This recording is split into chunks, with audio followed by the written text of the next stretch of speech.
decrease, we should obviously get space on the outside, and therefore we want to be playing the outside option that we've just been practicing there. It's always a good thing, I think, from a coaching point of view to end the session on a game. So you put all what you've done in the session into a game so they can practice that skill. Again, make it competitive, have a winner and a loser.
So now we stop now.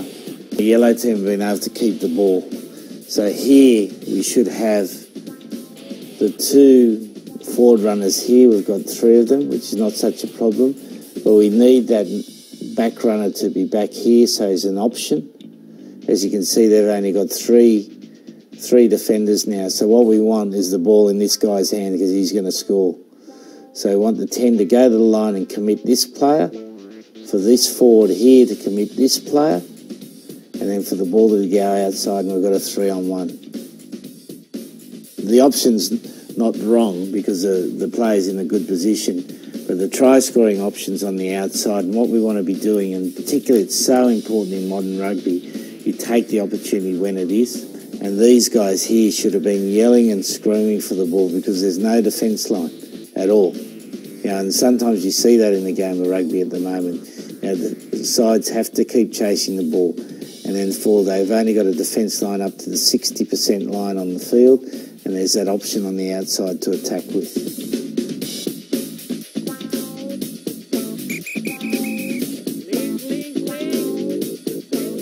I'm just talking to those outside guys now and asking, did they make the call to the number 10?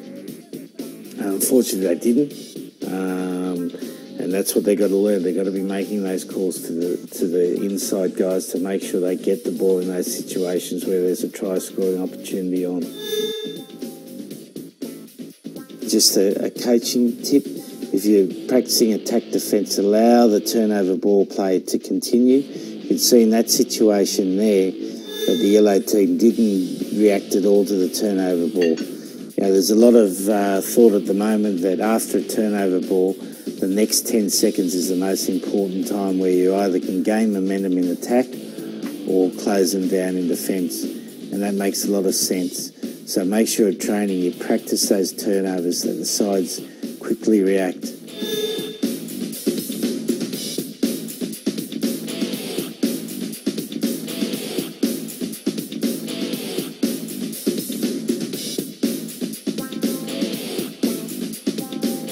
There's good shape there on that 10 runner there.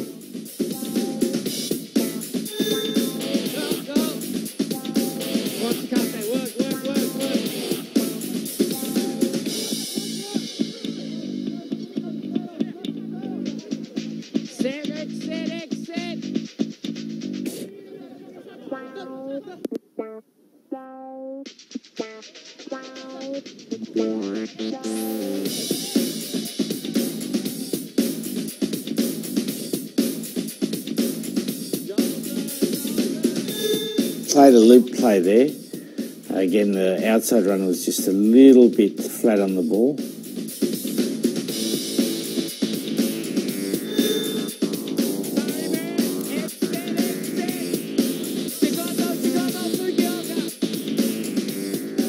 We just hold that here. As you can see now, there's only one place this team can attack, and that's in there. But these players here haven't realigned and haven't created an attacking opportunity. So it's the responsibility of that next outside back to make sure these people are in an attack line and create that. Because the opportunity mightn't come on this play, but it's going to come on the next play. And as you can see here, this is the only area we can attack now. So that allows that team now to double tackle those ball carriers.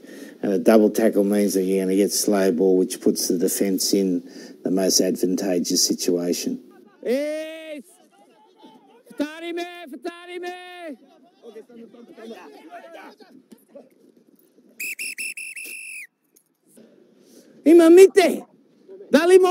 For the coaches, one of the most important things is re-educate the people, play the plays, but always finish up with games that create situations where the players are looking at the opposition and having to make decisions.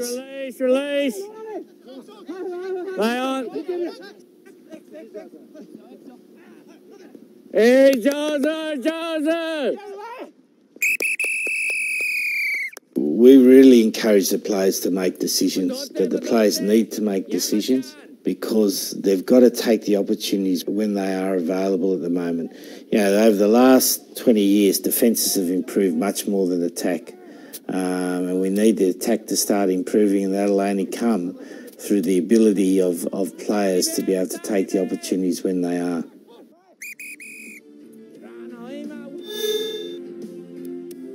Just in summary for this session, it's been a good learning session for the players, and we've really wanted them to play against the defence, to manipulate and then have the options on the outside. But all the time the players are looking at the defence line and looking to see what the best option is. You don't need to have pretty training sessions. You need to have training sessions that are effectively testing the skill of the players and testing their decision making. And by the end of the session, there was definitely some improvement in the players' running lines, in their ability to communicate opportunities. And if they did this consistently for a 12-week period, they would improve enormously. And to change players thinking about the game, it just doesn't happen in 3 weeks. You know, you've got to continually practice and practice and practice because the players have been in rugby for very consistent. We gave the 10 two options on the outside, 2 forward runners running unders line, and then had a back out the back who's looking for the opportunities to go wide. So what we're trying to do is initially compress the defence by having runners going through the defence line. When the defence line is compressed, then we want to be able to play to the outside.